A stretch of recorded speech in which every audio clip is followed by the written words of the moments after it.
Hi friends, ఎలా ఉన్నారు? Hope మీరు అందరూ బాగా చెప్పేసి నేనైతే అనుకుంటున్నాను. ఫ్రెండ్స్, ఈ రోజు ఈ వీడియోలో కూడా ఒక మంచి యూజ్ఫుల్ టాపిక్తో మీ ముందుకు రావడం అయితే జరిగిందనమాట. ఈ రోజు మన టాపిక్ చూసుకుంటే, పాన్ కార్డు ఉన్న ప్రతి ఒక్కరికి ఖచ్చితంగా mobile number are email ID link అయి ఉండాలి. ఎందుకంటే మన ఒరిజినల్ పాన్ కార్డు పోతే వెంటనే డూప్లికేట్ పాన్ కార్డ్ ని ఆన్లైన్ లో డౌన్లోడ్ అయితే పెట్టుకోవచ్చు అనమాట. డౌన్లోడ్ చేయాలంటే ఖచ్చితంగా mobile number are email ID link అయి ఉండాలి, లేదంటే డౌన్లోడ్ కూడా చేసుకోలేము. కాబట్టి ఈ వీడియోలో నేను మీకు మన పాన్ కార్డుకి మొబైల్ నంబర్ ఏ విధంగా లింక్ చేసుకోవాలి, మార్చాలి అనుకుంటే ఎలా అప్డేట్ చేసుకోవాలి, కంప్లీట్గా ఈ వీడియో నేను ఎక్స్ప్లెయిన్ చేస్తాను. అది కూడా మనము ప్రజెంట్ ఫ్రీగా చేసుకోవచ్చు. అండ్ మనం ఎక్కడికి వెళ్లాల్సిన అవసరం లేదు, మొబైల్ ఫోన్లో లేదా కంప్యూటర్లో చేసుకోవచ్చు. కాబట్టి వీడియోని మీరు చివరి దాకా చూసేయండి. ఈ వీడియో ఖచ్చితంగా లైక్ చేయండి, మీ ఫ్రెండ్స్కి తప్పకుండా షేర్ చేయండి. మరిన్ని వీడియోస్ కోసం మన ఛానల్ని సబ్స్క్రైబ్ చేసుకోండి. పక్కన బెల్ సింబల్ మీరు ఆల్ నోటిఫికేషన్లు పెట్టుకోండి. మరి లేట్ చేయకుండా మన టాపిక్లోకి అయితే వెళ్ళిపోదాం. వన్స్ అగైన్ నేను మీ భూషణ్, మీరు చూస్తున్నారు Bhushan tech Telugu YouTube channel. Okay friends, ఈ ప్రాసెస్ని మీరు మీ మొబైల్ ఫోన్లో కూడా చేసుకోవచ్చు. సో నేను మీకు అర్థం అవడం కోసం నేను పీసీలో చేసి చూపిస్తున్నాను అనమాట. ఓకే, దీనికి సంబంధించిన వెబ్సైట్ లింక్ నేను డిస్క్రిప్షన్లో పెడతాను, ఒకసారి చెక్ చేసుకోండి. ఆ లింక్ పై మీరు ట్యాప్ చేయగానే మీకు ఈ విధంగా వెబ్సైట్ పేజ్ అనేది ఓపెన్ అయితే అవుతుంది అనమాట. ఓకే, వన్స్ మీరు ఈ వెబ్సైట్ని ఇలా ఓపెన్ చేసుకున్న తర్వాత పేజ్ అనేది ఈ విధంగా ఉంటుంది. ఓకే, ఇక్కడ మీరు మీ పాన్ కార్డ్ నెంబర్ ఎంటర్ చేసుకోవాలి, తర్వాత మీ ఆధార్ కార్డ్ నెంబర్ ఎంటర్ చేసుకోవాలి, తర్వాత డేట్ ఆఫ్ బర్త్ లో మంత్ ని మీరు సెలెక్ట్ చేసుకోవాలి, తర్వాత సంవత్సరం ఇక్కడ మీరు ఎంటర్ చేసుకోవాలి. ఇలా మీరు ఎంటర్ చేసుకొని కింద స్క్రోల్ చేస్తే కనుక ఇక్కడ మీకు యూజ్ మై ఆధార్ డీటెయిల్స్ అని చెప్పేసి ఉంది కదా, అక్కడ మీరు చిన్న బాక్స్ లో టిక్ మార్క్ పెట్టుకోవాలి. టిక్ మార్క్ పెట్టి కింద స్క్రోల్ చేసి ఇక్కడ మీకు ఐఎమ్ నాట్ ఎ రోబోట్ అని చెప్పేసి ఉంది కదా, సో దానిపై టిక్ మార్క్ పెట్టి సబ్మిట్ పై క్లిక్ చేసుకోవాలి.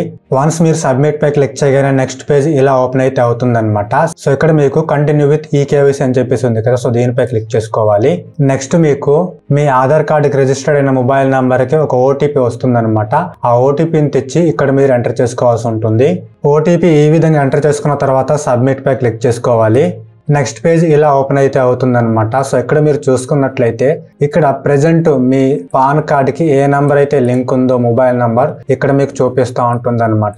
తర్వాత ఏ ఈమెయిల్ ఐడి అయితే మీ పాన్ కార్డుకి లింక్ ఉందో ఇక్కడ మీకు చూపిస్తూ ఉంటుంది అనమాట. సో వీటిని మీరు మార్చుకోవాలనుకుంటే కనుక మీరు అప్డేట్ చేసుకోవచ్చు అనమాట. లేదు అంటే ఇలాగే వదిలేసేయండి. సో నేను అప్డేట్ చేసుకోవాలి అనుకుంటున్నాను కాబట్టి కింద మీకు do you wish to update your mobile number and email ID in pan database అని చెప్పేసి ఉంది కదా, కింద ఎస్ పై క్లిక్ చేసుకోవాలి. క్లిక్ చేసి కింద మీరు ఏదైతే అప్డేట్ చేసుకోవాలి అనుకుంటున్నారో లేదా లింక్ చేసుకోవాలి అనుకుంటున్నారో ఇక్కడ మీరు ఎంటర్ చేసుకోవాలి. అలాగే మీ ఈమెయిల్ ఐడి కూడా లింక్ చేయాలి లేదా అప్డేట్ చేసుకోవాలి అంటే కనుక ఇక్కడ మీరు ఎంటర్ చేయొచ్చు. ఇలా మీరు ఎంటర్ చేసుకున్న తర్వాత కింద మీకు సబ్మిట్ ఆప్షన్ కనిపిస్తుంటుంది, దానిపై క్లిక్ చేసుకోవాలి. వన్స్ మీరు సబ్మిట్ పై క్లిక్ చేయగానే ఇక్కడ మీకు మీరు ఏదైతే మొబైల్ నంబర్ కొత్తగా ఎంటర్ చేశారో అప్డేట్ చేసుకోవాలి లేదా లింక్ చేసుకోవాలి అనుకుంటున్నారో ఆ మొబైల్ నంబర్ కి అండ్ మీరు ఏదైతే లింక్ చేసుకోవాలనుకుంటున్నారో లేదా అప్డేట్ చేసుకోవాలనుకుంటున్నారో ఈమెయిల్ ఐడికి, ఓకేనా, మొబైల్ నంబర్ కి అండ్ ఈమెయిల్ ఐడికి ఓటీపీస్ అనేది రావడం అయితే జరుగుతుంది అనమాట. ఆ ఓటీపీని తెచ్చి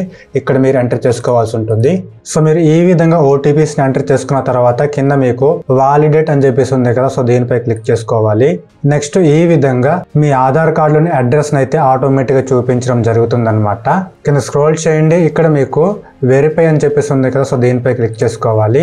అండ్ ఫైనల్ గా మీకు ఈ విధంగా పేజ్ అనేది ఓపెన్ అయితే అవుతుంది అనమాట. ఇక్కడ మీకు జనరేట్ అండ్ సేవ్ ప్రింట్ అని చెప్పేసి ఉంది కదా, సో దీనిపై క్లిక్ చేసుకోవాలి. తర్వాత మీకు ఈ విధంగా ఒక అప్లికేషన్ పీడిఎఫ్ ఫైల్ అనేది ఓపెన్ అయితే అవుతుంది అనమాట. అక్నాలెడ్జ్మెంట్ రిసిప్ట్ అనమాట. ఇది ఇంతటితో ఈ ప్రాసెస్ అనేది కంప్లీట్ అయితే అయిపోతుంది అనమాట. అండ్ లింక్ అనేది 1 day లోనే అయిపోతుంది. ఒకసారి చెక్ చేస్తూ ఉండండి, మీకు మెయిల్ కూడా వచ్చేస్తుంది అనమాట. అండ్ అక్నాలెడ్జ్మెంట్ రిసిప్ట్ మీరు డౌన్లోడ్ కూడా చేసుకోవచ్చు. ఇక్కడ మీకు డౌన్లోడ్ సింబల్ కనిపిస్తూ ఉంటుంది, దానిపై క్లిక్ చేయగానే ఆటోమేటిక్ గా ఈ విధంగా డౌన్లోడ్ అయితే అయిపోతుంది. అండ్ ఈ అక్నాలెడ్జ్మెంట్ రిసిప్ట్ మీరు ఇచ్చిన మెయిల్ కూడా రావడం అయితే జరుగుతుంది. ఒకసారి చెక్ చేసుకోండి, ఓకేనా. సో ఇది ఫ్రెండ్స్ మీకు అర్థమైంది అనుకుంటున్నాను. ఈ విధంగా మీరు మీ పాన్ కార్డ్ కి మొబైల్ నంబర్ లింక్ చేసుకోవచ్చు లేదా అప్డేట్ కూడా చేసుకోవచ్చు అనమాట.